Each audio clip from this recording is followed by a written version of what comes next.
अस्सलाम वालेकुम नाजरीन। ड्रामा सीरियल कैलेंडर के नेक्स्ट एपिसोड में आप देखेंगे वक्त गुजरने के साथ साथ तबरेज की गैरत जागती जा रही है। तो अब उसे एहसास होने लगा है कि माजी में उसने जो कुछ किया, जो फैसले किए, वो बहुत गलत किए। खास तौर पर तब जब वो सुंबल से मिलने आ ही रहा था तो देखा कि सुंबल के सामने दुर्योधन खड़ी है और वो उसे बातें सुना रही है। तुम सदके खैरात में पलने वाली मेरा मुकाबला करोगी? एक बात तुम कान खोल के सुन लो, तबरेज को मैंने खरीदा है। ये सुनकर तो तबरेज के 14 तबक रोशन हो गए और आज उसकी गैरत भी ठाटे मारने लगी।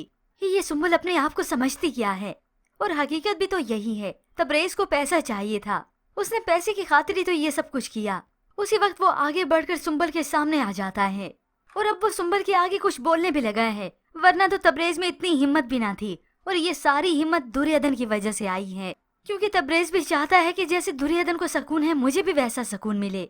मगर इस दौलत के पीछे भाग भाग कर वो सुकून खो चुका है। जबकि व्यूअर्स दूसरी जानिब आप देखेंगे और फिर जिसे ये सारी हकीकत मालूम हो गई कि उसके घर बर्बाद करने के पीछे हाथ जूही का ही था। अब घर में भी यही फसाद बर्पा करने लगी तो वो जूही को साफ कह देता है, अब तुम इस घर को आग लगाने के लिए आई हो, हर घर के फर्द को तबाह कर देना चाहती हो।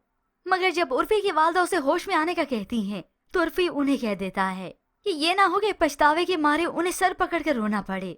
अब उधर जूही का शोहर भी बिल्कुल उसी के जैसा ही है।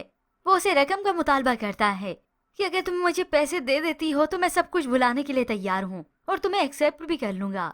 जिसके बाद तो जूही की माँ ना तो दिन देखती और ना ही रात। वो उसी वक्त शफक के घर चले जाते हैं और उसे सौ बातें सुनाने लगे, बल्कि उसे तो ब्लैकमेल करती है कि मैंने दुर्योधन पर इल्जाम दे दिया तो तुम क्या चीज हो, तुम पर भी बहतान लगा दूंगी, पूरे मोहल्ले में रुसवा कर दूंगी कि मेरे शोहर पर इसकी पहले से ही नजरें जमी थी, इसलिए तो मेरे भाई ने इसे तलाक दे दी।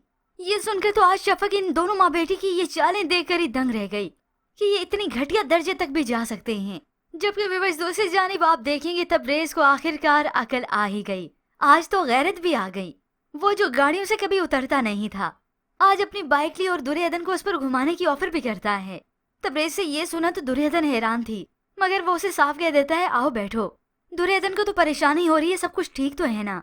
अब ये तो तबरेज को पता कि उसकी गैरत जाग गई है। ऐसे में नौकर तो देख ही रहे हैं।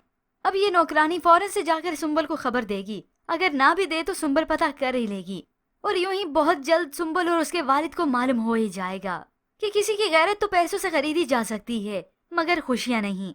इस तबरेज की जब पूरी तरह से गैरत जाग उठेगी तो वो ऐशो इशरत भी छोड़ ही देगा।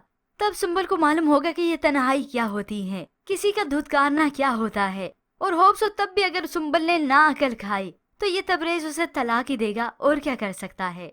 पर व्यूअर्स इसके मुतालिक आप क्या राय रखते हैं, हमें अपनी कीमती राय का इजहार जरूर कीजिएगा। मज़ीद ड्रामा रिव्यूज के लिए आप देखते रहिए उर्दू रिव्यू।